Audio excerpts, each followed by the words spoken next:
வாங்க. 1 சாமுவேலின் புஸ்தகம் 9ஆம் அதிகாரத்தை திருப்பி வைத்துக் கொள்ளுங்கள்.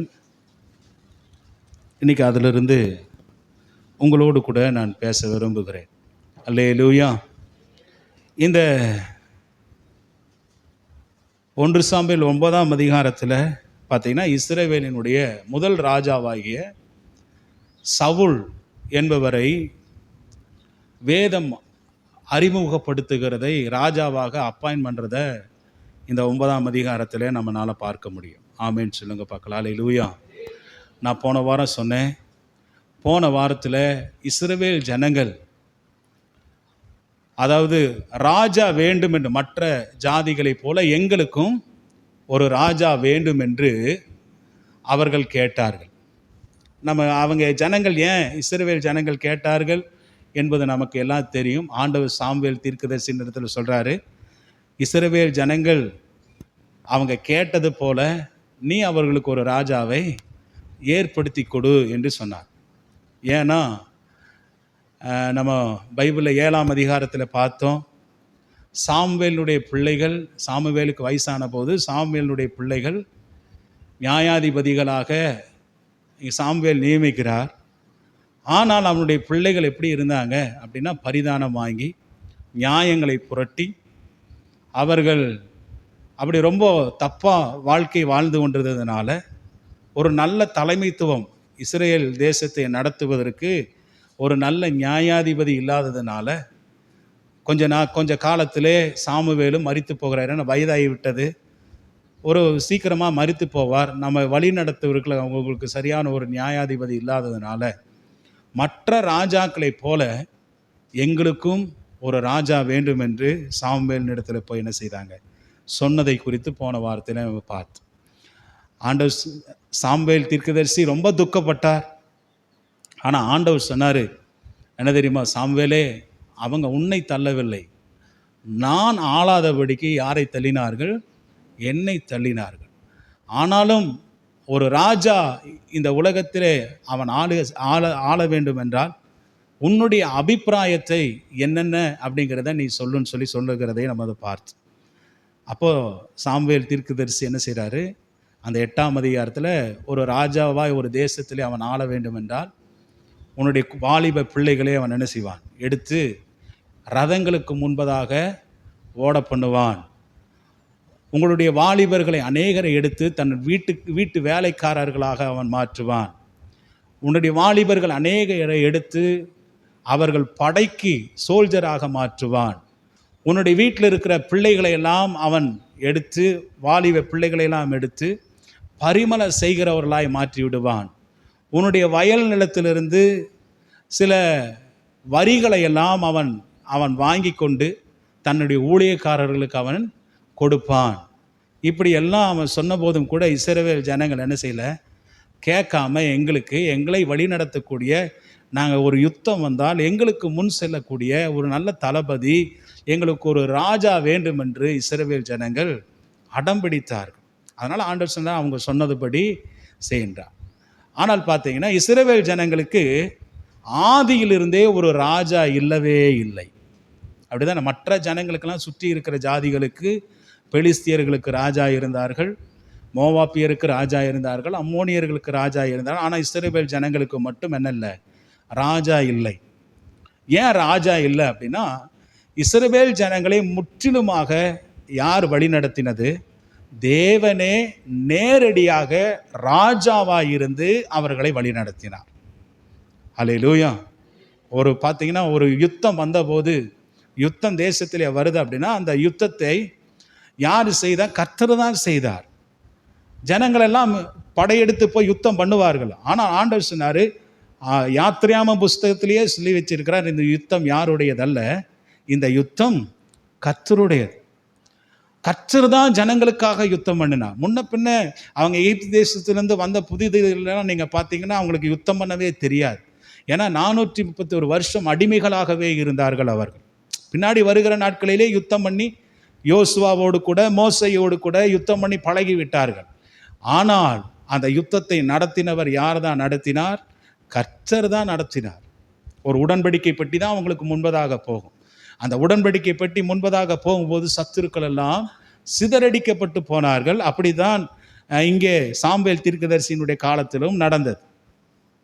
அல்லேலூயா. இப்படிதான் அவங்க ஒரு ராஜா, ஒரு நிரந்தரமான ஒரு ராஜா இல்லாமல் தேவனுடைய நேரடி ஆளுகையில் அவர்கள் வழி நடத்தப்பட்டு வந்தாங்க. அதனால தான் ஆண்டவர் சொல்கிறாரு, நான் அவர்களை ராஜாவா இல்லாதபடி என்னைத்தான் தள்ளினார்களே ஒழிய உன்னை என்ன செய்யலை, தள்ளவில்லை. நான் சொன்னேன், போன வாரத்திலே சொன்னேன், ஆண்டவர் இதை அப்படியே விடவில்லை. தேவனுடைய நோக்கம், பிரதான நோக்கம் என்னன்னா, தேவன் தன்னுடைய ஜனங்களோடு கூடவே இருக்கணும், ஜனங்களை ஆளுகை செய்ய வேண்டும் என்பதுதான் கர்த்தருடைய நோக்கமாக இருந்தது. ஹல்லேலூயா. ஆண்டவர் ஆதாமையும் ஏவாளையும் இந்த பூமியில படைத்த போது ஆண்டவர் அவர்களோடு கூட நேரடியாய் ஆண்டவர் உலாவினார். அந்த பகலின் குளிர்ச்சியான வேளையில் அவங்க பாவம் செய்த போது தேவனுக்கும் அவர்களுக்கும் இடையே இருந்த உறவு துண்டிக்கப்பட்டது. அதுக்கு பிறகு பார்த்தீங்கன்னா ஆசரிப்பு கூடாரம் என்கிற அந்த வடிவிலே ஆண்டவர் ஜனங்களோடு கூட உலாவினார். சென்டரில் கூடாரம் போட்டிருப்பாங்க, அதை சுற்றிலும் ஜனங்கள் இருப்பாங்க. நான் அவர்கள் நடுவிலே வாசம் பண்ணுவதற்கு ஒரு வாசஸ்தலத்தை உண்டாக்குவாயாக என்றார். ஆண்டவர் சொன்னார், அவர்கள் என் ஜனமாக இருக்கணும், நான் அவர்களுக்கு தேவனாக இருக்கணும். இதுதான் தேவனுடைய நோக்கமே. தேவன் நேரடியாக ஜனங்களை ஒரு வித்தியாசமாக நடத்த வேண்டும், மற்ற ஜனங்களைப் போல இல்லாமல் வித்தியாசமாக நடத்த வேண்டும் என்று ஆண்டவர் விரும்பினார். அந்த அப்போ இருந்த ஆசரிப்பு கூடார காலம் பார்த்தீங்கன்னா சாமுவேல் தீர்க்கதரிசி வரைக்கும் இருந்தது என்று பார்க்கிறோம். ஆமென், அல்லேலூயா. அதுக்கு பிறகுதான் இந்த காலத்தில், இந்த 9ஆம் அதிகாரத்தில் தான் அந்த ராஜாவை ஏற்படுத்துகிற காரியம் வந்து. ஆனாலும் ஆண்டவர் தன்னுடைய ஜனங்களை எப்படி இந்த நான் நேரடியாக ஆளுகை செய்யணும், ஜனங்களோடு கூட நேரடியாகவே தொடர்பு கொள்ளணும் என்பதற்காகத்தான் ஆண்டவர் அதை விடாமல் புதிய ஏற்பாட்டில் சபையாகிய விசுவாசிகளை தெரிந்து கொண்டிருக்கிறார். அல்லேலூயா, அல்லேலூயா. இஸ்ரவேல் ஜனங்கள் பழைய ஏற்பாட்டு காலத்தில் தேவனுடைய மகிமையை எங்கே பார்த்தாங்க? ஆலயத்திலே பார்த்தார். அப்படிதானே? ஆலயத்திலே மகிமையினால் நிறைந்திருக்கிறதை பார்த்தார். ஆசரிப்பு கூடாரத்திலே தேவனுடைய செக்கினா மகிமை இறங்கி இருக்கிறதை பார்த்தார். தேவ மகிமை பகலிலே மேக ஸ்தம்பமாகவும் அக்னி ஸ்தம்பமாகவும் இறங்கி வந்து அவர்களை வழிநடத்துகிறதை பார்த்தார்கள். ஆனால் புதிய ஏற்பாட்டு காலத்தில் அப்படி அல்ல. எந்த மகிமையை பழைய ஏற்பாட்டு ஜனங்கள் வெளியே பார்த்தார்களோ அந்த மகிமையை ரட்சிக்கப்பட்ட தேவனுடைய பிள்ளைகள் எங்கே அனுபவிக்கிறாங்க அப்படின்னா, நமக்கு உள்ள நம்முடைய இருதயத்திலே அதை அனுபவிக்கிறோம். ஆமென். ஏன்னா அந்த வார்த்தை மாம்சமாகி கிருபையினாலும் சத்தியத்தினாலும் நிறைந்தவராய் நமக்குள்ளே வாசம் பண்ணினார். அந்த மகிமை எப்படிப்பட்ட மகிமையாக இருந்தது? பிதாவை பார்த்தபோது அவர் எப்படி மகிமையாக இருந்தாரோ அந்த மகிமைக்கு ஏற்றதாகவே இருந்தது என்று போன வாரத்தில் சொன்னேன். அல்லேலூயா. பழைய ஏற்பாட்டு பரிசுத்தவான்களோடு கூட ஆண்டவர் வெளிப்படையான உறவை வைத்திருந்தார். வெளியிருந்து பார்த்தார், வெளியிருந்து நடத்தினார். ஆனால் புதிய ஏற்பாட்டு சபையாகிய நமக்கு ஆண்டவர் எதையை ஆலயமாய் தெரிந்து கொள்கிறார்? நம்முடைய சரீரத்தையே ஆலயமாக தெரிந்து கொள்கிறார். அதனால தான் பைபிளை வாசிக்கிறோம், நீங்கள் உங்களுடையவர்கள் அல்ல, நீங்கள் யாருடையவர்கள்? நீங்கள் தேவனுடையவர்கள். நீங்கள் பார்த்தீங்கன்னா நீங்களே தேவனுடைய ஆலயமாய் இருக்கிறீர்கள். தேவ ஆவியானவர் உங்களில் வாசமாய் இருக்கிறார் என்பதை நீங்கள் அறியாமல் இருக்கிறீர்களா? ஒருவன் தேவனுடைய ஆலயத்தை கெடுத்தால் தேவன் அவனை கெடுப்பார் என்று பார்க்கிறோம். பவுல் சொல்றாரு, உங்களுக்குள் ஆண்டவர் இயேசு இருப்பதே அந்த ரகசியம் என்று சொல்லுகிறதை பார்க்கிறோம். அப்போ ஆண்டவர் பழைய ஏற்பாட்டு பரிசுத்தவான்களைப் போல பழைய ஏற்பாட்டு மக்களோடு கூட பார்த்தீங்கன்னா நேரடி அதாவது வெளியிருந்து உறவை வைத்து கொள்ளவில்லை. எங்கே உறவை வச்சிருக்கிறார்? நமக்குள்ள உறவை கர்த்தர் வைத்திருக்கிறார். இது ஒரு பெரிய ஸ்லாக்கியம் தானே. ஆமென், அல்லேலூயா, ஹல்லேலூயா. தேவாலயத்திலும் பெரியவர் எங்கே இருக்கிறாரு? எனக்குள்ளே இருக்கிறார். ஆமென். அப்போது என்னுடைய தேவன் ரொம்ப நல்லவர். ஆளுகை தேவன் பார்த்தீங்கன்னா பழைய ஏற்பாட்டில் ஏதோ ஒரு தீர்க்கதரிசி மூலமாய் நியாயாதிபதி மூலமாய் கர்த்தர் பேசி ஜனங்களுக்கு சொல்லுவார். இந்த புதிய ஏற்பாட்டு காலத்தில் அப்படி அல்ல. தேவனுடைய அபிஷேகமே, தேவ ஆவியானவரை ஒவ்வொருவனையும் போதிக்க முடியும், ஒவ்வொருவனையும் நடத்த முடியும் என்று போன வாரத்தில் சொன்னேன். இது எத்தனை பேர்த்துக்கு புரிஞ்சுதுன்னு எனக்கு தெரியல. அதனால் இது சில இன்ட்ரடக்ஷனாக சொன்னேன். இப்போ பார்த்தீங்கன்னா 9ஆம் அதிகாரத்துக்கு நீங்கள் வாங்க. 9ஆம் அதிகாரத்தில் ஃபஸ்ட்டு நீங்கள் பார்த்தீங்கன்னா இஸ்ரவேலின் ராஜாவாகிய சவுல் தேர்ந்தெடுக்கிறதை இந்த இடத்துல நம்ம பார்க்குறோம். ஆமே. ஃபஸ்ட்டு வசனத்தை வாசிக்க பார்க்கலாம். பென்யமீன் கோத்திரத்தாரில் கீஸ் என்னும் பேருள்ள மகா பராக்கிரமசாலியான ஒரு மனுஷன் இருந்தான். அவன் பென்யமீன் கோத்திரத்தானாகிய அபியாவின் மகனான குமாரன்.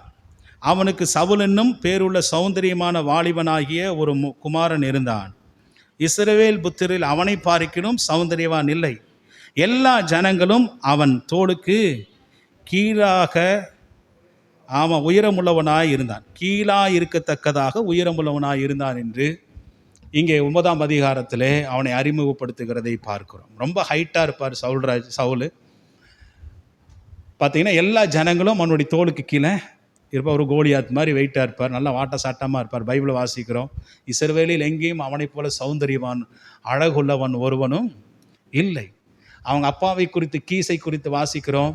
அவன் ஒரு பெரிய பராக்கிரமசாலி என்று அவனை பைபிள் அட்ரஸ் பண்ணுது, அறிமுகப்படுத்துகிறார். அல்லேலூயா. ஒரு நல்ல குடும்பத்தை சேர்ந்தவர். இங்கே ஒரு விஷயத்தை நான் சொல்லிவிட்டு இன்றைக்கி சமயம் இருந்தால் இந்த செய்தியை நான் முடிக்க விரும்புகிறேன். நல்லா கவனிங்க. ஒரு முக்கியமான ஒரு விஷயத்தை உங்கள் மத்தியிலே ஷேர் பண்ணுறேன். இது ஆவியானவர் எனக்குள்ளே காலையில் ப்ரேயர் முடித்து எந்திரிச்சு தெய்வ சமூகத்தில் உட்கார்ந்துட்டு இருக்கும்போது ஆண்டவர் இந்த காரியத்தை எனக்கு வெளிப்படுத்தினார். நம்ம வாசிக்கிறோம், இந்த பென்யமீன் கோத்திரம் என்று ஃபஸ்ட் அறிமுகப்படுத்துகிறது. அப்படி தானே? 9ஆம் அதிகாரம் முதல் வசனத்தை பென்யமீன் கோத்திரத்தாரில் கீஸ் என்னும் பேருள்ள மகா பராக்கிரமசாலியான ஒரு மனுஷன் இருந்தான். இப்போ இந்த பென்யமீன் கோத்திரத்தை குறித்து நான் உங்கள் மத்தியில் கொஞ்சம் டச் பண்ண நான் விரும்புகிறேன். நீங்கள் நியாயாதிபதிகளின் புஸ்தகத்தை நீங்கள் திறந்து 19ஆம் அதிகாரம், 20ஆம் அதிகாரம், 21ஆம் அதிகாரத்தை நீங்கள் படித்து பார்ப்பீர்கள் என்றால் அங்கே நியாயாதிபதி புஸ்தகத்திலே நான் சொன்னது போல ஒரு சம்பவம் ஒன்று நடக்கிறது. நல்ல கவனிங்களேன். இது கதையாக நான் சொல்கிறேன், எல்லாம் என்ன பாருங்கள், நல்லா கவனிங்களேன். ஒரு சம்பவம் ஒன்று நடக்கிறது. அந்த காலத்திலே ராஜா இல்லாததுனால அவன் தன் பார்வைக்கு சரி போனபடி செய்திருந்தார்கள். அப்போது ஒரு பரதேசியாய் இருந்த தங்கின ஒரு லேவியனை குறித்து நம்ம பார்க்கிறோம். அந்த லேவியனுக்கு ஒரு மறுமனையாட்டி ஒருத்தி இருந்தால், இந்த கதை தெரியும் தானே? மறுமனையாட்டி ஒருத்தி இருந்தால் அந்த லேவியனுக்கு அந்த மறுமனையாட்டி துரோகம் பண்ணிட்டு பாவம் செய்துவிட்டு அவங்க அப்பா வீட்டுக்கு பெத்லெகேமில் உள்ள அவங்க அப்பா வீட்டுக்கு போயிடுறான். அவங்க அப்பா வீட்டுக்கு போகும்போது இவன் கொஞ்ச நாள் கழித்து சரி அவளை போய் சமாதானப்படுத்தி தன்னுடைய வீட்டுக்கு கூட்டி கொண்டு வரலாம்னு சொல்லி அவன் போகிறான். போகும்போது என்ன நடக்குது அப்படின்னா, அங்கே போய் அவங்க வீட்டில் அவளை சந்திக்கிறான். அவனுடைய மாமனார் கொஞ்சம் தங்க வைக்கிறாரு. அப்புறம் என்ன செய்கிறாங்க, கிளம்பி மனைவியோடு கூட அவன் வருகிறதை பார்க்கிறோம். அல்லேலூயா. அப்போ வரும்போது அல்லேலூயா கிபியா என்கிற அந்த பட்டத்துக்கு வர்றாங்க. அந்த கிபியாவில் யார் இருக்காங்க அப்படின்னு கேட்டால், கிபியாவில் பென்யமீன் கோத்திரத்தார் இருக்காங்க. நல்லா கவனிங்க. கிபியாவில் யார் இருக்கா? பென்யமீன் கோத்திரத்தார் இருக்காங்க. அங்கே இவங்க அந்த கிபியாவுக்கு இவங்க 2 பேரும் இவங்க வரும்போது என்ன நடக்குதுன்னா, ராத்திரி ஆகிறது. வேலைக்காரனும் கூட இருக்கான், மனைவியோடு கூட வர்றான். ராத்திரி நேரத்தில் கிபியா நாட்டினுடைய ஒரு ஓரத்தில் அவன் படுத்திருக்கிறான். படுத்திருக்கிறதை பார்த்துட்டு வயல்வெளியிலிருந்து ஒரு கிழவன் வர்றான். நல்லா கவனிங்க. வயல்வெளியிலிருந்து யார் வரான்? ஒரு கிழவன் வருகிறான். அந்த கிழவன் இவர்களை பார்த்தபோது, சகோதரரே நீங்கள் எங்கே தங்கக்கூடாது, வீதியில் தங்காதீங்க, இங்கே நிறைய பேலியாளின் மக்கள் இருக்காங்க, மோசமான ஜனங்க இருக்காங்க, மோசமான ரவுடி பசங்களாக இருக்காங்க, அதனால் நீங்கள் எங்கே தங்குங்க, என் வீட்டில் நிறையா அவங்களுக்கு தானியங்கள் இருக்கிறது, எல்லாம் இருக்குது, என் வீட்டில் தங்குங்கன்னு சொல்லி அந்த கிழவன் சொல்கிறான். அப்போ என்ன செய்கிறாங்க, இவங்க அந்த வீட்டில் தங்குகிறதை பார்க்குறோம்.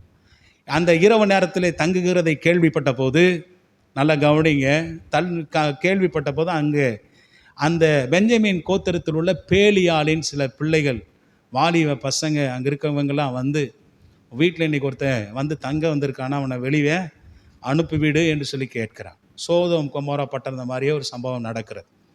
அந்த இடத்துல. இல்லை, இன்னைக்கு இந்த காலத்தில் ரொம்ப பிரபலமாக இருக்கிற இப்படிப்பட்ட மோசமான ஒரு பாவம் எப்படி இருந்ததோ அப்பவும் அந்த மாதிரி பாவம் இருந்தது. இப்போ அந்த கிழவன் சொல்கிறா, எங்கள் வீட்டில் இருக்கிறான், அவன் வந்து ஒரு கெஸ்ட்டாக வந்திருக்கிறான், விருந்தினராக வந்திருக்கான். எங்களுக்கு அவன் அவனுக்கு நீங்கள் எந்த தீமையும் செய்யாதீங்க. இது தேவனுடைய பார்வையில் மிகப்பெரிய பொல்லாப்பான ஒரு விஷயம் அப்படி என்று சொல்லும்போது அவனை விடவே இல்லை. அதுக்கு பதிலாக என்ன பண்ணுறான்னா, அவனை வீட்டில் இருக்கிற அவன் மகளையும் அவனுடைய மறுமனையாட்டி அந்த பெண்ணையும் என்ன செய்கிறான், விடும்போது நைட்டு முழுவதும் அவளை கொடுமைப்படுத்தினார்கள் என்று பார்க்கிறோம். அவள் குற்றுயிராய் விட்டு போயிட்டார். காலையில் எந்திரிச்சு தட்டி எழுப்பி பார்க்குறான், அவன் எந்திரிக்கவே இல்லை. அதனால் அந்த மனுஷன் என்ன செய்கிறான், சேனை வைத்து தோளில் தூக்கிட்டு போய் அவன் ஊருக்கு போயிட்டான். அவன் ஊருக்கு போய் என்ன நடக்குது அப்படின்னா, அவன் தொட்டு பார்த்தா மூச்சு பேச்செல்லாம் இல்லை. அவன் 12 துண்டாக வெட்டுறான் மறுமனையாட்டியை. 12 துண்டாக வெட்டி 12 கோத்திரத்துக்கும் அனுப்புகிறான். 12 கோத்திரத்துக்கு அனுப்பும்போது காலையில் எந்திரிச்சு பார்க்குறாங்க, 11 கோத்திரம் 12 கோத்திரமும் கூடி மிஸ்பாவிலே கூடி வர வைத்து இந்த விஷயத்தை செய்தவன் யார் இப்படியெல்லாம் பண்ணுனான்னு கேட்கும்போது அந்த லேவியன், பரதேசியாக இருந்த அந்த லேவியன் வந்து சொல்கிறான், இது என்னுடைய மறுமனையாட்டி தான். என்னுடைய மறுமனையாட்டிக்கு இப்படியெல்லாம் ஒரு பிரச்சனை என்ன செய்தது, நடந்தது அப்படின்னு சொல்லி நான் சொல்கிறான். அப்போ இது எங்கே நடந்தது ஏதுன்னு கேட்கும்போது, கிபியா நாட்டிலே பெஞ்சமின் என்கிற கோத்திரத்தில் உள்ள அங்கே இருக்கிற சில பேலியாளின் மக்கள் இந்த மாதிரி பண்ணிட்டாங்கன்னு சொன்ன உடனே இந்த 11 கோத்திரமும் என்ன பண்ணாங்க தெரியுங்களா, போய் பெஞ்சமின் நாட்டையே சூறையாடுகிறார்கள். சின்னவன் முதற்கொண்டு பெரியவங்கள் வரைக்கும், குழந்தையிலிருந்து எல்லாத்தையும் 11 இது பெரிய உள்நாட்டு சண்டை. பெஞ்சமின் கோத்திரத்தையே அழித்து விடுகிறார்கள். அவங்களும் யுத்தம் பண்ணினார்கள். ஆனால் இந்த 11 கோத்திரத்துக்கு முன்பதாக அவங்களால் என்ன செய்ய முடியல, நிற்கவே முடியவில்லை. ஒரு கோத்திரம் இஸ்ரவேலில் கோத்திரங்களில் இல்லாதே போயிற்று என்று சொல்லுகிற அளவுக்கு, அறுப்புண்டு போயிற்று என்று சொல்லுகிற அளவுக்கு சங்காரம் பண்ணினார்கள். ஒரு கோத்திரமே இஸ்ரவேல் தேசத்தில் இல்லாத அளவுக்கு நிக்கிரகம் பண்ணினார்கள். அந்த பெஞ்சமினர் ஃபுல்லாக அழிச்சிட்டாங்க. எத்தனை பேர் மீதியாக இருந்தாங்க, தப்பித்து போன வெறும் புருஷர் மாத்திரம் 600 பேர் இருந்தாங்க, அவ்வளோதான்.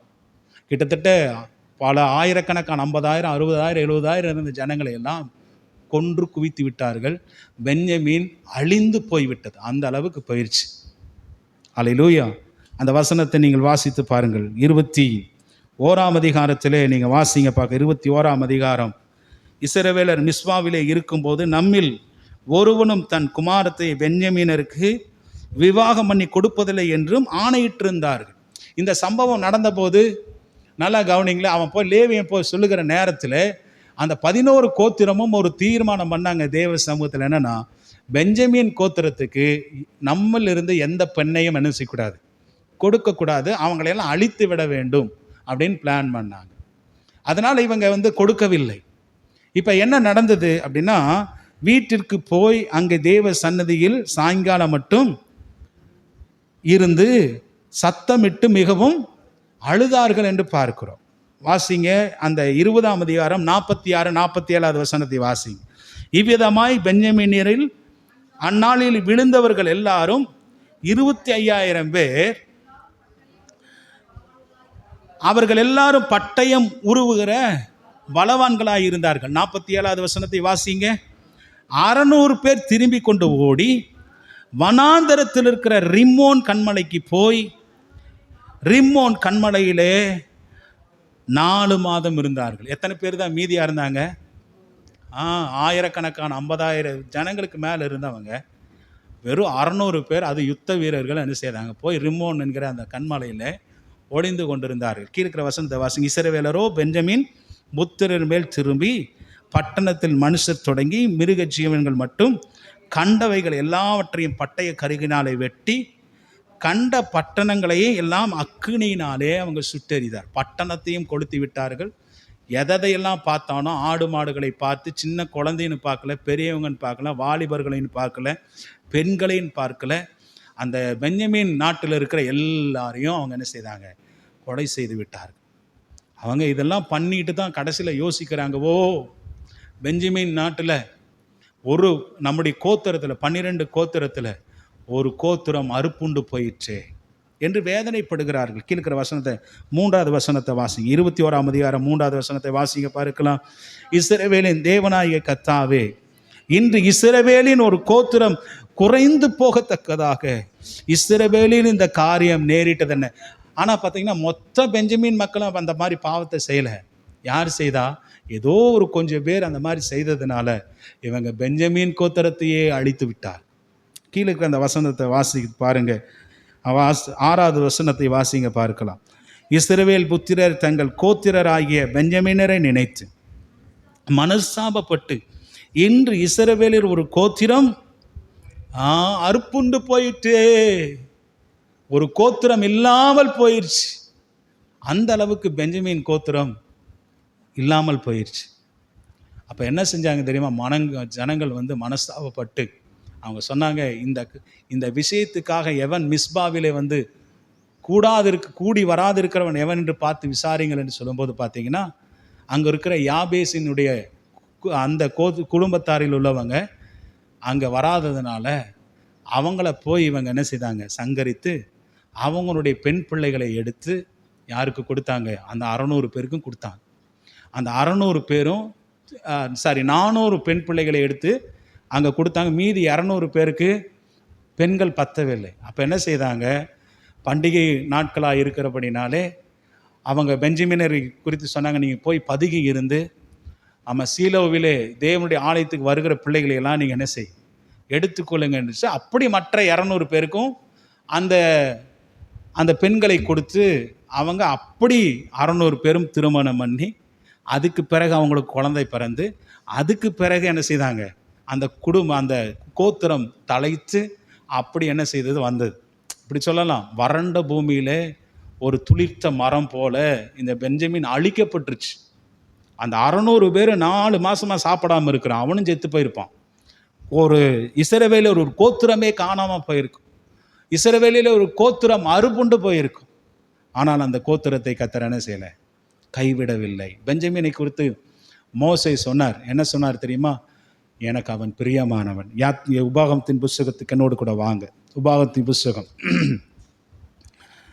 என்னோடு கூட சேர்ந்து 33ஆம் அதிகாரம் 12வது வசனத்தை வாசி. உபாகம் 33:12. பெஞ்சமினை குறித்து அவன் கர்த்தருக்கு பிரியமானவன், அவரோடே சுகமாய் தங்கி இருப்பான். ஆண்டவர் என்னாலும் பெஞ்சமினை காப்பாற்றி அவன் எல்லைக்குள்ளே வாசமாயிருப்பான் என்று தன்னுடைய அந்தி காலத்திலே மோசே பெஞ்சமினை குறித்து சொல்லுகிறதை நம்ம பார்க்கிறோம். கர்த்தர் அவனை என்னாலும் என்ன செய்வார்? காப்பாடு. ஒரு 600 பேர் தான் இருந்தாங்க. 600 பேருக்கு அவங்க திரும்பவும் கர்த்தர் அவங்க உள்ளத்திலே பேசி, யாரை அழிக்க வேண்டும் என்று நினைத்தார்களோ அவங்க உள்ளத்திலேயே பேசி அந்த கோத்திரம் அறுப்புண்டு போகாத அளவுக்கு இங்கே மோசே சொன்ன தீர்க்க தரிசனம் நிறைவேறத்தக்கதாக ஆண்டவர் காரியத்தை செய்தார். அல்லேலூயா. ஆண்டவர் வாக்குத்தத்தம் பண்ணினார்னா அந்த வாக்குத்தத்தம் பண்ணினதிலே தேவன் உண்மையுள்ளவராயிருக்கிறார். ஆமென். ஆண்டவர் பெஞ்சமின் எனக்கு ரொம்ப பிரியமானவன், அவன் என்னோடு கூட அவன் சுகமாய் தங்கி இருப்பான், அவனை நான் என்னாலும் நான் காப்பாற்றுவேன், அவன் என்னுடைய பார்த்தீங்க ஆண்டவர் அவன் எல்லைக்குள்ளே நான் வாசமாயிருப்பான் என்று அவன் சொல்லுகிறதை பார்க்கிறோம். ஆமென். அதன்படி அவர் துளிர் விட்டது. பெஞ்சமின் கோத்திரம் துளிர்விட ஆரம்பித்தது.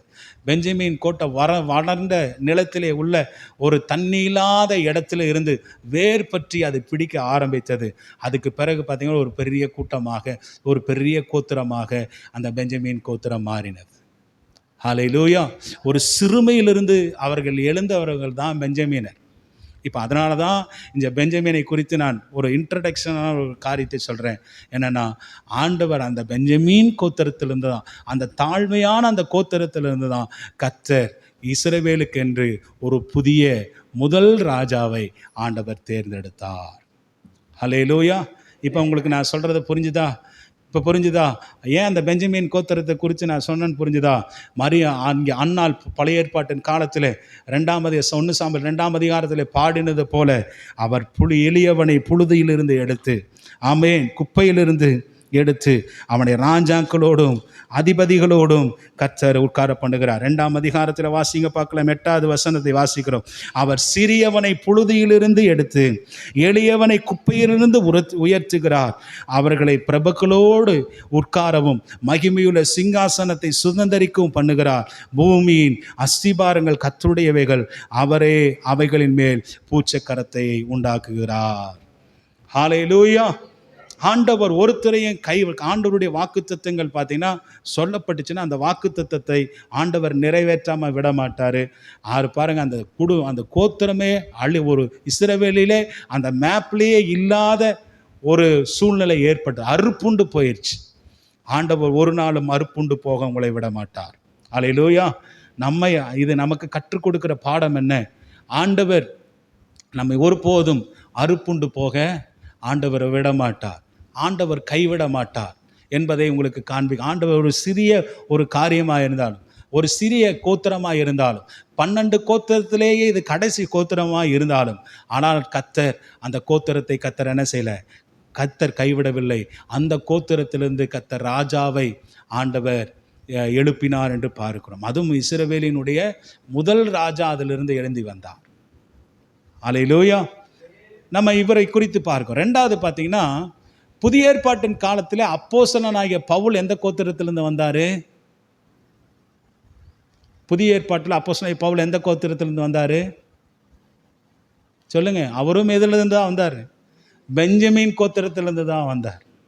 மிகப்பெரிய தீர்க்கதரிசியை உருவாக்கினதும் எந்த கோத்திரம் தான்? இந்த பெஞ்சமின் கோத்திரம் தான். பழைய ஏற்பாட்டில் ராஜாவை உருவாக்கினதும் இந்த கோத்திரம் தான். பெரிய அப்போஸ்தலனையும் உருவாக்கினது இந்த கோத்திரம் தான். சொல்லுவார், ஒரு பெருமையாக ஒரு கௌரவமாக பவுல் சொல்லுவார், அல்லேலூயா, நான் பெஞ்சமின் கோத்திரத்தை சேர்ந்தவன். வாசிங்க ரோமர் எழுதின நிருபம் 11ஆம் அதிகாரம் 1வது வசனத்தை நீங்கள் வாசித்து பாருங்கள். ரோமர் 11ஆம் அதிகாரம் 1வது வசனம். ஒருத்தர் பிலிப்பியருக்கு எழுதின நிருபம் 3ஆம் அதிகாரம் 5வது வசனத்தை நீங்கள் வாசித்து பாருங்கள். இப்படி இருக்க தம்முடைய ஜனங்களை தேவன் தள்ளிவிட்டாரோ?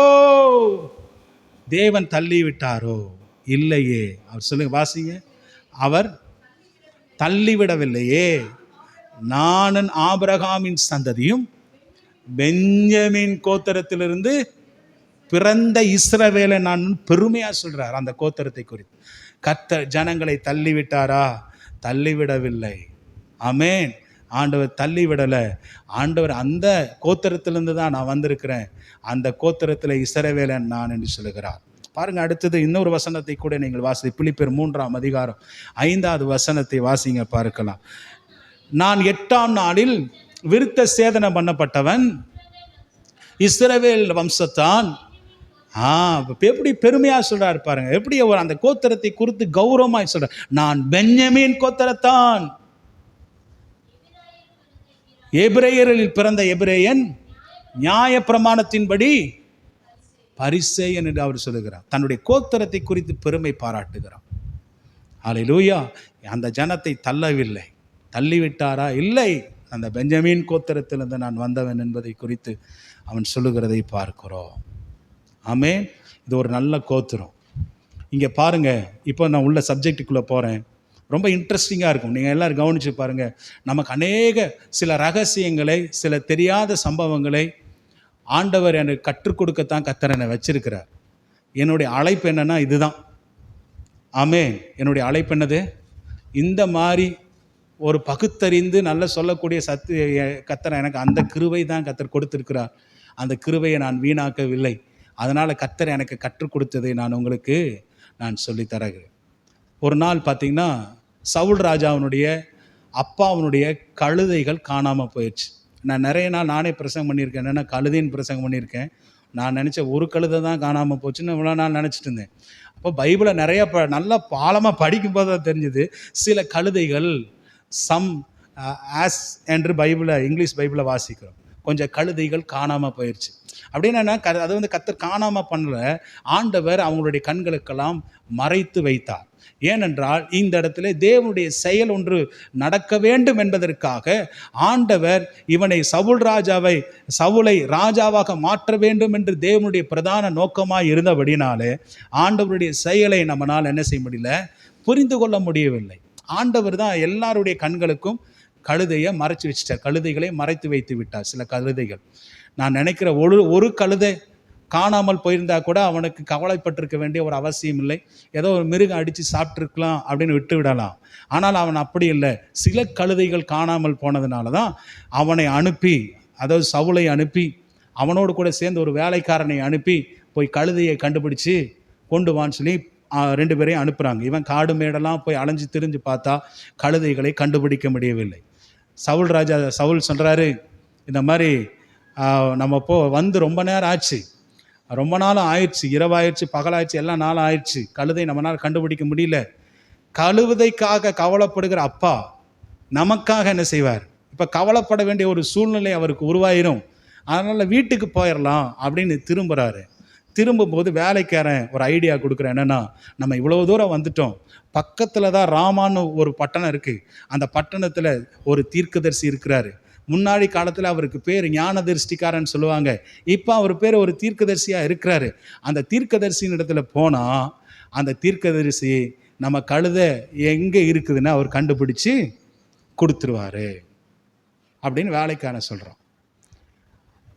இவங்க வீட்டிலேருந்து கிளம்பி கிட்டத்தட்ட ரொம்ப ரொம்ப நாள் பிரயாணப்பட்டு வர்றாங்க.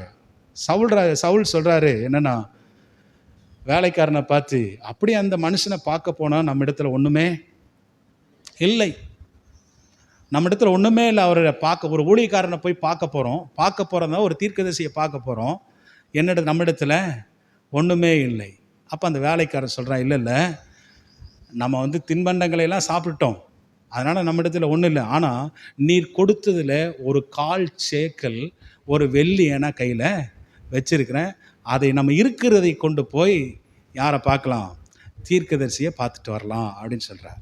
நல்லா நோட் பண்ணுங்கள், இந்த இடத்துல ஒரு முக்கியமான ஒரு காரியம் இருக்கிறது. என்னென்னா, அந்த காலத்திலிருந்து பார்த்தீங்கன்னா இஸ்ரவேல் ஜனங்களுக்கு நல்ல ஒரு பழக்கம் இருந்தது. என்ன பழக்கம்?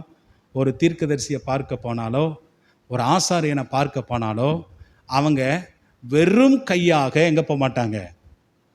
சொல்லுங்க, தீர்க்கதரிசியை பார்க்க போக மாட்டாங்க.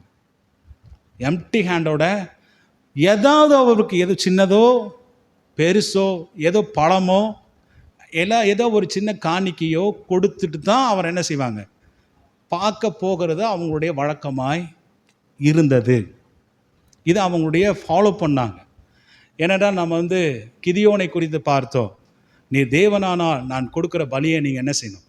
அங்கீகரிக்கணும்னு சொல்லி இப்போ அந்த இடத்துல போஜன பலியை கொண்டு வந்து வச்சு அவன் வைத்தான் என்று பார்க்கிறோம். சிம்சோனுடைய தாய் தகப்பனும் என்ன செய்தார்கள்? தேவனை பார்த்தபோது அங்கேயும் அவனுக்கு ஒரு போஜன பலியை வைக்கிறாங்க, அங்கீகரிக்க வேண்டும். ஒரு தேவனுடைய தாசன் என்றால், ஒரு தீர்க்கதரிசி என்றால், அவனை வீட்டில் அவனை பார்த்தாவே அவனுக்கு எதாவது ஒன்று கொடுக்கணும், அவனுக்கு எதாவது ஒன்று செய்யணுங்கிற அந்த காரியம் இஸ்ரவேல் ஜனங்களுக்குள்ள தொடர்ந்து நீண்ட காலமாகவே இருந்து வந்தது. அப்படி தான் இங்கே சவுல் சொல்லுகிறதை பார்க்கிறோம். நம்ம எப்படி வெறும் கையாக நம்ம இடத்துல இருக்குது, நம்ம கொண்டு வந்த பண்டங்கள் எல்லாம் காணும், நம்ம எல்லாம் தீந்து போயிடுச்சு, வெறுமையாக எப்படியா போய் அவரை பார்க்கறது? இல்லை, எங்கிட்ட ஒரு 1/4 சேக்கல் வெள்ளி இருக்கிறது, அதை கொண்டு போய் அவரை பார்க்கலாம் என்றார். அல்லேலூயா. பல சம்பவங்களை என்னால் சொல்ல முடியும். நீங்கள் பாருங்கள், வெறும் கையாக நம்ம என்ன செய்யக்கூடாது? அது போகக்கூடாது என்பதற்காக. சில நேரத்தில் வேலைக்காரர்கள் பார்த்திங்கன்னா ரொம்ப புத்திசாலித்தனமாக இருந்திருக்கிறதை பார்க்கிறோம். பல வேலைக்காரங்க பார்த்திங்கன்னா எஜமானை விட நல்ல புத்திசாலித்தனமாக இருந்திருக்கிறாங்க. பாருங்கள், ஃபார் எக்ஸாம்பிள் இவரை சொல்லலாமா? 2வது இன்னொரு ஆள் இருக்கிறார். என்னென்னா, நாகமானுடைய வீட்டில் பார்த்திங்கன்னா, நாகமான் வந்து சீரியா நாட்டினுடைய படைத்தளபதியாக இருந்தார். அந்த படைத்தளபதியாக இருந்தால் அவங்க வீட்டில், ஆனால் அவரோ எப்படி இருந்தாராம்? குஷ்டரோகியாக இருந்தார் என்று பைபிளில் வாசிக்கிறோம். ரொம்ப நாளாக பெரிய தளபதி, சீரியா நாட்டினுடைய படைத்தளபதி, ஆனால் அவருக்கு என்ன இருந்தது? குஷ்டரோகம் இருந்தது. இவருடைய குஷ்டரோகம் ரொம்ப நாள் மருத்துவ செலவு செய்தும் கூட அந்த குஷ்டரோகம் அவனை விட்டு நீங்கவில்லை. அப்போது அவங்க வீட்டில் இஸ்ரேல் தேசத்திலிருந்து ஒரு பெண்ணை, யூத பெண்ணை என்ன செய்கிறாங்க, கொண்டு போய் அடிமையாக அவன் வீட்டில் வேலைக்காரியாக வச்சுருக்கிறாங்க. அந்த வேலைக்காரி இவளுடைய குஷ்டரோகத்துக்கு ஒரு சொல்யூஷன் சொல்கிறா. என்ன சொல்கிறா தெரியுமா? இந்த மாதிரி இஸ்ரேல் தேசத்துக்கு போங்க, அங்கே எலிசான ஒரு தீர்க்கதரிசி இருப்பார், அவர்கிட்ட நீங்கள் போனீங்கன்னா உங்கள் குஷ்டரோகம் என்ன செய்யும், சுஸ்தமாகும். அதே மாதிரி என்ன செய்கிறாரு, அங்கே போகிறார். இஸ்ரேல் தேசத்துக்கு போய் பார்த்தா எலிசா தீர்க்கதரிசி சொல்லிடுறாரு, போயிட்டு அந்த யோர்தான் நதியில் போய் 7 தடவை முங்கிட்டினா அது என்ன ஆகும், அந்த குஷ்டரோக சுஸ்தமாகும். இவனுக்கு நாகமானுக்கு செம கோபம் வருது. என்ன கோபம் வருது அப்படின்னா, எங்கள் தமஸ்கு நாட்டில எல்லாம் தண்ணி இல்லையா, அந்த தண்ணி விட பெரிய யோர்தான் நதி பெரிய இந்த நதியா அப்படின்னு சொல்லி அவன் கோபமாக நிற்கிற நேரத்தில் வேலைக்காரர்கள் வந்து தான் அவன், இல்லை எஜமானனே, தளபதியே, அந்த தீர்க்கதரிசி உன்னிடத்தில் வேற ஏதாவது காரியத்தை பெருசாக ஒன்று செய்ய சொல்லியிருந்தா நீ செய்திருப்பாயல்ல, இவ்வளோ பணம் கொடுன்னு கேட்டால் கொடுத்துருப்பாயல்ல, நீ அந்த விஷயத்தை, அதாவது இன்னும் வேற ஏதாவது செய்ய சொல்லியிருந்தா அந்த மலைக்கு போ, இந்த மலைக்கு போன்னு சொன்னால் நீ போயிருப்பாயல்ல, யோர்தான் நதியில் தானே குளிக்க சொல்கிறாரு அப்படின்னு அங்கே இருக்கிற வேலைக்காரர்கள் அவனை என்கரேஜ் பண்ணுறதை நம்ம வந்து பார்க்குறோம். அந்த இடத்துல 3 தடவை அந்த வேலைக்காரர்கள் குறித்து சொல்கிறத பார்க்குறோம். சில நேரத்தில் வேலைக்காரர்கள் கூட புத்திசாலித்தனமாக இருந்தார்கள். அல்லேலூயா. அப்போ யோர்தான் நதியில் 7 தரம் முக்கி எந்திரிக்கிறார். பார்த்தீங்கன்னா அவனுடைய குழந்தையினுடைய மாம்சத்தை போல நாகமானுடைய சரீரம் மாறி விடுகிறது. ஆமேன்னு சொல்லுங்க. அல்லேலூயா, அல்லேலூயா. அப்போ போயிட்டு எந்திரிச்சு அற்புதம் நடந்த பிறகு சும்மா போகலை. அவன் சொல்கிறான், ஒரு காணிக்கை எடுத்து கொண்டு போய் அவனை பார்த்தான் என்று பார்க்கிறோம். அவர் வேண்டான்ட்டார் அந்த காணிக்கையை. ஆமே. இஸ்ரவேலினுடைய பார்த்தீங்கன்னா யெரொபெயாம்னு ஒரு ராஜா இருந்தார். அந்த ராஜா 1 ராஜாக்களின் புஸ்தகம் 14ஆம் அதிகாரத்துக்கு நோடு கூட வாங்க. 1 ராஜாக்களின் புஸ்தகம் 14ஆம் அதிகாரம். அந்த 14ஆம் அதிகாரத்தில் வாசிங்க. அக்காலத்தில் 1வது வசனத்தில், அக்காலத்தில் யெரொபெயாமின் குமாரனாகிய அபியா வியாதியில் விழுந்தான். அப்பொழுது யெரொபெயாம் தன் மனைவியை பார்த்து, எழுந்து நீ யெரொபெயாம் மனைவி என்று ஒருவருக்கு மரியாதபடி வேஷம் மாறி சீலோவுக்கு போ, இந்த ஜனத்தின் மேல் நான் ராஜாவாவேன் என்று என்னோடு சொன்ன தீர்க்கதரிசியாகிய அகியா அங்கே இருக்கிறான். நீ உன் கையில் 10 அப்பங்களையும் பணியாரங்களையும் ஒரு கலசம் தேனையும் எடுத்துக்கொண்டு அவனிடத்துக்கு போ, பிள்ளைக்கு சம்பவிக்கிறது இன்னதென்று அவன் உனக்கு அறிவிப்பான் என்றான். நீ போகும்போது சும்மா போகாத, பிள்ளை உடம்பு சரியில்லை போயிட்டு சின்ன ஒரு வேலைக்காரனை விட்டு சொல்லிட்டு வான்னு சொல்லலை. அவன் சொல்கிற, கையில் என்ன எடுத்துகிட்டு போ, ஏதாவது அந்த ஊழியக்காரனை பார்க்குறதுக்கு எடுத்துகிட்டு போ. ஊழியக்காரனை பார்க்குறதுக்கு சும்மா போகாத. அவனுடைய மகனுடைய செய்தி எப்படி, அவன் உயிரோடு இருப்பானா செத்து போவானா என்று கேட்கறதுக்காக ஆண்டவர் சொல்லிட்டாரு, இந்த மாதிரி யெரொபெயாமுடைய மனைவி வாசல் பக்கம் வந்திருக்கிறா, அவளுக்கு சொல்ல வேண்டியதை சொல்லு என்று சொல்லி அனுப்புகிறான். அவன் சொன்ன, அவன் பையன் நிச்சயமாக செத்து போவான்னு சொல்லி அனுப்பினான். நல்ல செய்தியோ கெட்ட செய்தியோ கேட்பதற்கு ஒரு ஊழியக்காரனை பார்த்தா வெறும் கையா என்ன செய்யக்கூடாது, போகக்கூடாது என்பது இஸ்ரவேலினுடைய ஜனங்களுடைய மரபாக இருந்தது. அல்லேலூயா. இன்றைக்கி ஆலயத்துக்கே நம்ம வெறுங்கையாக தான் வரோம். அது தேவனை தொழுது கொள்ளும் போதே இப்படி தான் வரோம். ஊழியக்காரனை சொல்லவே வேண்டும். இன்றைக்கி ஊழியக்காரன் 5 பைசாக்கு யாரும் மதிக்கிறது கிடையாது, இல்லை?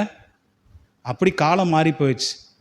அகஸ்டின் ஜெபக்குமார் ஒரு தேவதாசன்ட்ட சொன்னாராம், அதாவது ஜெகன் அப்படிங்கிற ஒரு ஊழியக்காரர்கிட்ட சொன்னாராம், இந்த ஃபுல்ஃபிட் வந்து ஜனங்களுக்கு மரியாதை இல்லாமல் போயிடுச்சு அப்படின்னாராம். இதை குறித்தான மரியாதை ஜனங்களுக்குள்ளே இல்லாமல் போயிடுச்சு. இன்றைக்கி தேவனையே மதிக்க மாட்டேங்கிறாங்க. ஊழியக்காரன் எப்படி மதிப்பாங்க? அவங்க எவ்வளோ கனமாக சொல்கிறான். ஒரு தீர்க்கதரிசி இருக்கிறாரு, அவரை பார்ப்பதற்கு நம்ம சும்மா போகக்கூடாதுன்னு சவுல் சொன்னபோது, என்னிடத்துல ஒரு 1/4 சேக்கல் வெள்ளி இருக்குது, எடுத்துக்கொண்டு போய் அதை பார்க்கலாம். ஆண்டவர் சொன்னார், நீ ஆலயத்துக்கு வரும்போது எப்படி வரக்கூடாது, வெறுங்கையாக வராத. இன்றைக்கி யூதர்களெல்லாம் இவ்வளோ ஆசீர்வாதமாக இருப்பதற்கு காரணம் என்ன தெரியுமா? அவங்க பரிசுத்தவான்களை போஷிக்கிறார்கள். அல்லேலூயா. நிறைய கொடுக்குறாங்க, அதனால தான் இன்றைக்கி பார்த்திங்கன்னா நியூயார்க் நகரில் சிட்டிகளெல்லாம் பார்த்திங்கன்னா நிறைய தங்கம் விற்கிற வியாபாரிகள் யாராக தான் இருக்கிறாங்களாம். டைமண்ட் வீதியில் நின்று கையில் வச்சுக்கிட்டு விற்றுட்டு இருப்பானா யூதர்கள் எல்லாருமே. அந்த அளவுக்கு உயர்த்தி கர்த்தர் அவர்களை வைத்திருக்கிறார். ஆமே. நான் போன வாரமே சொன்னேன், கொடுக்குற விஷயத்தில் ஒரு பொருத்தனைனா அந்த பொருத்தனையில் கரெக்டாக இருப்பாங்க. கர்த்தருக்காக கொடுக்குற விஷயத்தில் கரெக்டாக இருப்பாங்க. ஒரு ஊழியக்காரனை பார்க்க போகிறதா இருந்தால் நிறைய விஷயங்களை சொல்ல, நிறைய காரியங்கள் இருக்கிறது. புறஜாதியான் கூட செய்தான். சீரியா நாட்டினுடைய ஒரு ராஜா ஒருத்தன் இருந்தான் இல்லை, அவன் வந்து வியாதிப்பட்டு இருக்கும்போது பெனதாத்ங்கிற ராஜா வியாதிப்பட்டு இருந்தான். அவனுடைய சேனாதிபதிக்கு பேர் அசகேல் என்று அவனுடைய பெயர். அவன்கிட்ட சொல்கிறான், இந்த மாதிரி எலிசா தீர்க்கதரிசின் இடத்துல போய் என்னுடைய காரியத்தை போய் கேட்டுட்டு வாங்குறான். அவன் கேட்டுட்டு அந்த வியாதி காரியத்தை அவன் பிழைப்பானா பிழைக்க மாட்டானா அப்படிங்கிற விஷயத்தை கேட்கறதுக்காக போகும்போது எப்படி போனான் தெரியுமா? அவன் ஊழியக்காரனை பார்க்கறதுக்கு ஒட்டகங்களிலே, பாருங்கள் அந்த வசனத்தை வாசிக்கலாம், என்னோடு கூட சேர்ந்து நீங்கள் வாசிங்க. 2 ராஜாக்களினுடைய புஸ்தகத்துக்கு வாங்க. 2 ராஜாக்களின் புஸ்தகம் 8ஆம் அதிகாரத்துக்கு என்னோடு கூட திருப்புங்க. 8ஆம் அதிகாரம் 7, 8, 9 வசனத்தை வாசிங்க. ராஜா ஆசகேலை நோக்கி, நீ உன் 7வது வசனம், சீரியாவின் ராஜாவாகிய பெனதாத் வியாதியாயிருந்தான். எலிசா தமஸ்குவுக்கு வந்தான். தேவனுடைய மனுஷன் இவ்விடத்தில் வந்திருக்கிறான் என்று அவனுக்கு அறிவிக்கப்பட்ட போது, இவன் புறஜாதியான், இவன் யூதன் அல்ல. ஆனால் அந்த புறஜாதியானுக்குள்ளே இருக்கிற என்ன பாருங்கள், அந்த பெனதாத் ராஜாக்குள்ளே, சீரியாவின் ராஜாக்குள்ளே இருக்க அவன் தமஸ்குவுக்கு வந்திருக்கிறான் என்று அறிந்தபோது என்ன செய்கிறான்? அவனிடத்தில் ஆசகேல் என்கிற தளபதியை அனுப்புகிறான். அவன் சொல்கிறான், ராஜா அசகேலை நோக்கி, அந்த ஊழியக்காரன் வந்திருக்கிறான், அந்த ஊழியக்காரனை பார்க்கறதுக்கு நீ என்ன செய்யக்கூடாது? வெறுங்கையா போகாத.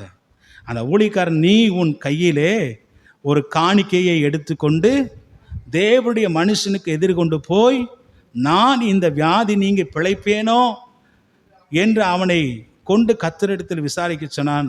ஆசகேல் தமஸ்குவின் சகல உச்சிதங்களிலும், எவ்வளோ கொண்டு போனான் காணிக்கைய? சகல உச்சிதம். எத்தனை ஒட்டகத்தில்? சகல உச்சிதங்களிலும் 40 ஒட்டகங்களில் சுமையான காணிக்கையை எடுத்துக்கொண்டு அவனுக்கு எதிர்கொண்டு போய் அவனுக்கு முன்பதாக நின்று, சீரியாவின் ராஜாவாகிய பெனதாத் என்னும் உம்முடைய குமாரன் என்னை உம்மிடத்தில் அனுப்பி இந்த வியாதி நீங்கள் பிழைப்பானா என்று கேட்க சொன்னார் என்றான். எலிசா பாருங்க, அவனை நோக்கி, நீ போய் வியாதி நீங்கி நீ பிழைப்பீர் என்று அவனுக்கு சொல்லும், ஆனாலும் அவன் சாகவே சாவான் என்பதை கர்த்தர் அவனுக்கு காண்பித்தார் என்றார். எவ்வளோ மூட்டையாக காணிக்கை கொண்டு போய் கொடுத்தாலும், 40 ஒட்டகங்களை போனாலும், என்ன ஆண்டவர் சொன்னாரோ அதை தான் சொல்கிறார். இப்போ நீ பிழைப்ப, ஆனால் நீ சாவா என்று. அதுதாங்க உண்மையான தீர்க்கதரிசி. காணிக்கை எடுத்துகிட்டு போன்னு சொன்னால், இவன் 40 மூட்டையில் கொண்டு போய் காணிக்கை கொடுக்குறான். அல்லேலூயா, அல்லேலூயா. ஒட்டகத்தில் கொண்டு போய் கொடுக்குறான் பாரு. அந்த அளவுக்கு. அதனால தாங்க அவன் பிளஸ்ஸிங், அதனால தான் அவங்க ஆசீர்வாதமாக இருக்கு. இன்னி ஒரு ஊழியக்காரனை கனம் பண்ணால் அது யாரை கனம் பண்ணுகிறது அப்படின்னு? தேவனை கனம் பண்ணுகிறது. தேவனை கனம் பண்ணுறீங்கன்னு அர்த்தம். ஆண்டவர் அவருடைய ஸ்தானத்திலே கர்த்தர் ஊழியக்காரர்களாகிய எங்களை கர்த்தர் வைத்திருக்கிறார். அல்லேலூயா, ஆண்டவருடைய நாமம் மகிமைப்படுவதாக. அப்படி என்ன செய்கிறாங்க? சவுலும் அவனுடைய வேலைக்காரர்களும் அங்கே போகிறாங்க. சவுல் பார்த்தீங்கன்னா வேலைக்காரனுக்கு, அதாவது சாமுவேல் தீர்க்கதரிசி தெரிந்திருக்கிறது. ஆனால் ஒரு நாளும் சவுல் யாரை பார்க்கல? சாமுவேல் தீர்க்கதரிசியை ஒரு நாள் கூட பார்த்ததில்லை, அவர் கேள்விப்பட்டதே இல்லை. அவர் நேரடியாக வந்து பேசுகிறாரு. அவர்கிட்டே அட்ரஸ் கேட்குறாங்க. என்னென்னா, இந்த மாதிரி ஒரு ஞானதிஷ்டிக்காரர் இங்கே இருக்கிறாருன்னு நாங்கள் கேள்விப்பட்டோம், அவர் எங்கே இருக்கிறாரு உங்களுக்கு தெரியுமா? நான் தான் அவர், நீ வான்னு அவர் கூட்டிகிட்டு போகிறார். அல்லேலூயா. அந்த அளவுக்கு தெரியாமல், ஆமாம், ஊழியக்காரனே தெரியாமல். தான் முதல் பெயர்சாவா வரைக்கும் மிகப்பெரிய தீர்க்கதரிசி யார்? சாமுவேல் தீர்க்கதரிசி. இஸ்ரவேலுக்கு எல்லாமே தீர்க்கதரிசி. வருஷத்தில் ஒரு தடவையெல்லாம் போய் அவங்களை விசாரித்து கொண்டு வருவார். ஆனால் இவனுக்கு, ராஜாவாக போகிறவனுக்கு யாரும் தெரியல. ஆமாம், அவரை தெரியல பாருங்க. ஆனால் கேள்விப்பட்டிருக்கிறாங்க, ஆனால் அவரை தெரியவில்லை. இப்போ என்ன நடக்குது? 2 பேர் போகிறாங்க. ஆற்றங்கரையிலே தண்ணி எடுக்க வந்து ஸ்திரீன் இடத்துல கேட்குறாங்க. இன்றைக்கி அவர் பட்டணத்துக்குள்ளே வந்திருக்கிறாரு, ஜனங்கள் பலியிடுவதற்காக வந்திருக்கிறாங்க. அதனால் இவர் போய் பலியை ஆசீர்வதித்தால் ஒழிய மக்களெல்லாம் சாப்பிட மாட்டாங்க. அவர் மேடையில் ஏறி போகிறதுக்கு முன்னாடியே நீங்கள் போங்கன்னு. ஆண்டவர் பார்த்திங்கன்னா, இவன் போகிறதுக்கு முன்னாடியே, சவுல் அவனுடைய வேலைக்காரனோடு கூட போகிறதுக்கு முன்னாடியே முந்தின நாளில் முன்னாடி நாளே நேற்றே கர்த்தர் இன்னைக்கு அவன் வருவான்னு யார்கிட்ட சொல்லிட்டாரு? சாமுவேல் தீர்க்கதரிசியின் இடத்துல ஆண்டவர் சொல்லிட்டார். அல்லேலூயா சொல்லுங்க பார்க்கலாம். அல்லேலூயா.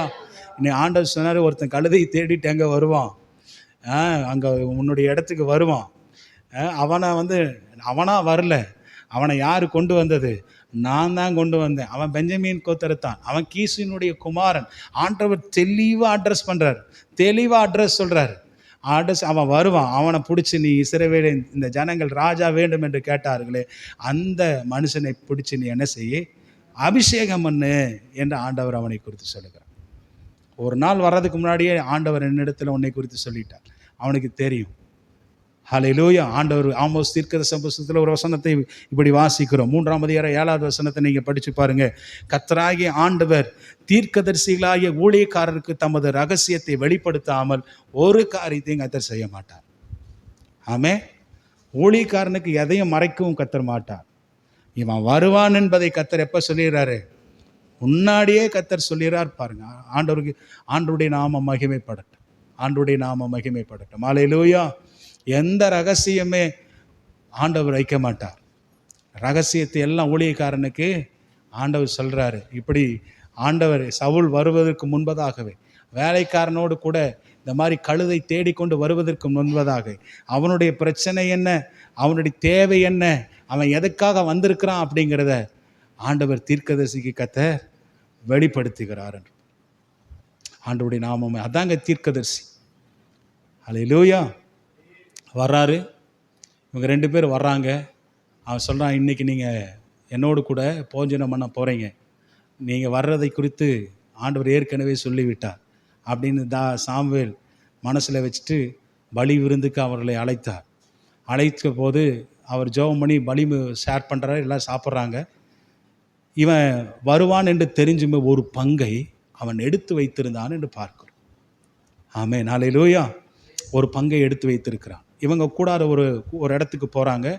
அந்த இடத்துல பார்த்திங்கன்னா பலி விருந்துக்கு அழைக்கப்பட்ட 30 தலைவர்கள் இருக்கிறாங்க. ஆமென் சொல்லுங்க. 30 தலைவர்கள் இருக்காங்க.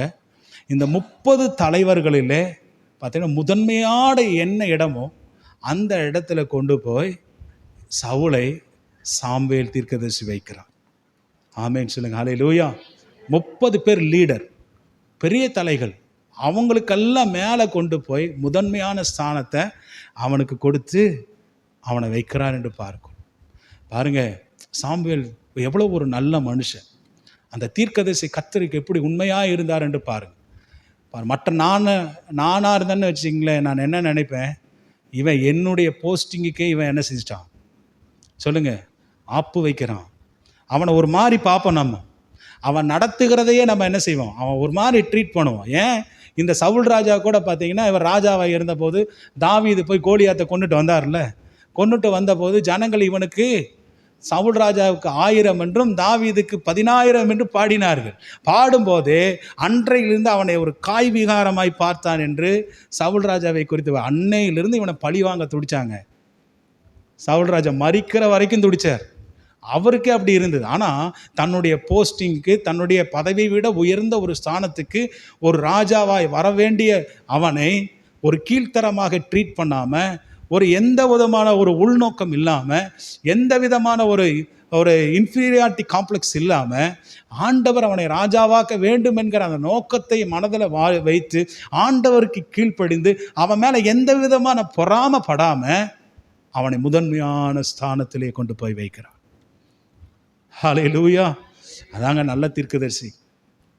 அதனால தான் சாமுவேல் தீர்க்கதரிசி நல்ல தீர்க்கதரிசி. இந்த உலகத்தில் கூட பார்த்தீங்கன்னா, கிறிஸ்டியானிட்டியில் கூட தலைமைத்துவத்துக்கு நிறைய போட்டிகள் உண்டு.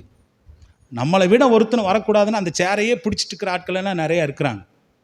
கீழே இருக்கிறால மேலே கொண்டு வர மாட்டாங்க. கிறிஸ்டியானிட்டியில் நான் சொல்கிறது, வெளியே புறஜாதியை நான் சொல்லலை, இங்கே சொல்லுகிறேன். கிறிஸ்டியானிட்டியில் ஊழியர்களுக்குள்ளே நான் சொல்லுகிறேன். சில இடத்துல பார்த்தீங்கன்னா சபையில் கமிட்டி பிரச்சனை, நான் தான் அந்த போஸ்டிங்கில் இருக்கணும், நான் தான் இந்த போஸ்டிங்கில் இருக்கணும்னு அதில் கூட போட்டி பொறாமை இருக்கிறதை பார்க்கிறோம். சில இடங்களில் பார்த்தீங்கன்னா உயர்ந்த ஸ்தானம் அடைவதற்கு கீழே இருக்கிறவனையெல்லாம் மட்டம் தருவான். அவனை விட நல்ல படித்தவனாக இருப்பான், அவனை விட நல்ல பிரசங்கம் பண்ணுறவனாக இருப்பான், அவங்கள விட நல்ல ஆராதனை நடத்துனவனாக இருப்பான், எல்லா திறமை வச்சுருப்பாங்க, நல்ல நாலேஜ் உள்ளவங்களாக இருப்பாங்க. ஆனால் மேலே இருக்கிறவங்களுக்கு ஒன்றும் இருக்காது, ஏதோ கொஞ்சம் திறமை வச்சு மேலே வந்திருப்பாங்க. ஆனால் நல்லா இருக்கிறவனே என்ன செய்ய மாட்டாங்க, இந்த உலகம், கிறிஸ்துவ உலகம் கூட வாழ விட மாட்டேங்குது. அவனை அமுக்குது அப்படியே கீழே. அவனை ஒன்றும் இல்லாமையே பண்ணிடுவாங்க. ஏதாவது ஒன்று பண்ணிடுவாங்க பாருங்க. இப்படியெல்லாம் இப்போ நடந்துட்டு இருக்குது. எல்லா காரியத்தையும் நாங்கள் பார்த்துக்கிட்டு தான் இருக்கிறோம். ஆண்டோடைய நாம மகிமைப்படட்டும். ஆனால் சாம்பேல் பாருங்கள் எவ்வளோ உண்மையாக இருந்தால், தனக்கு ஒரு போஸ்டிங் வரும்போது,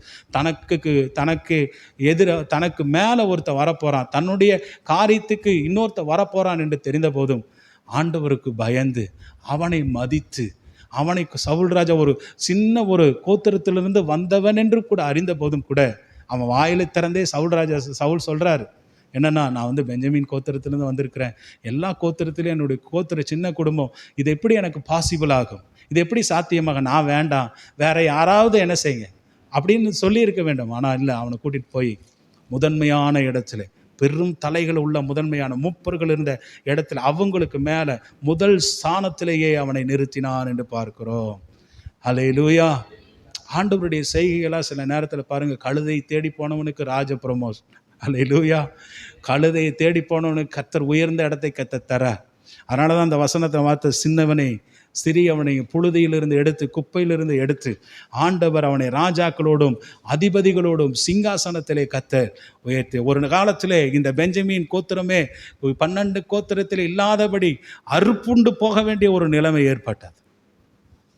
அல்லேலூயா. ஒரு சின்ன துவக்கத்திலிருந்து ஆரம்பித்தார் சவுல் ராஜா.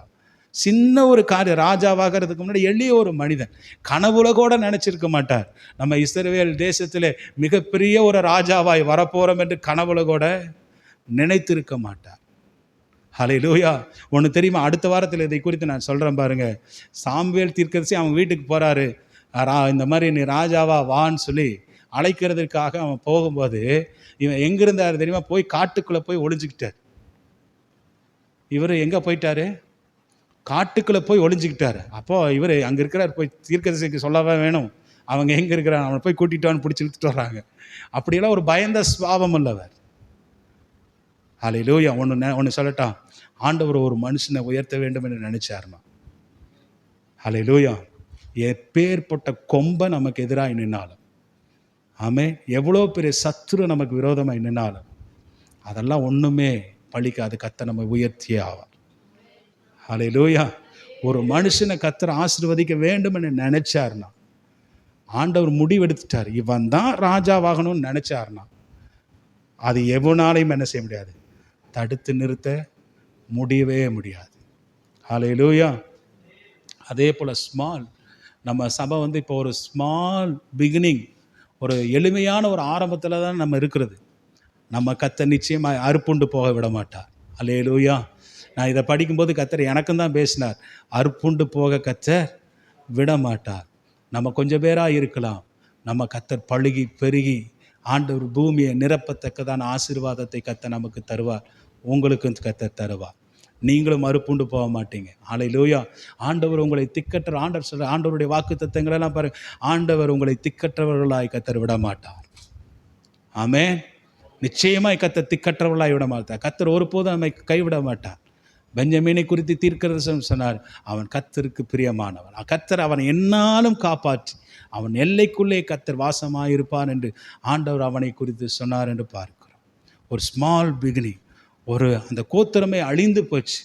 ஏன்னா அவனு யோபு புஸ்தகத்தில் சொன்னது போல, ஒரு மரம் அது பட்டு அது ஒன்றுமில்லாமல் அழுகி அது இருந்த போதும் கூட ஒரு சின்ன தண்ணியின் வாசனை அந்த மரம் மேலே படும்போது அது என்ன செய்யுமா, ஒரு இளங்கிளையை போல துளிர் விட்டு பெரிய மரமாக எழும்புகிறது போல ஆண்டவர் இந்த பெஞ்சமின் கோத்திரத்தை கர்த்தர் பெரிய மரமாக கர்த்தர் 40 வருஷம், அவர் நிறைய தப்பு பண்ணார், அதெல்லாம் நம்ம அடுத்த வாரத்தில் பார்ப்போம் பாருங்களேன்.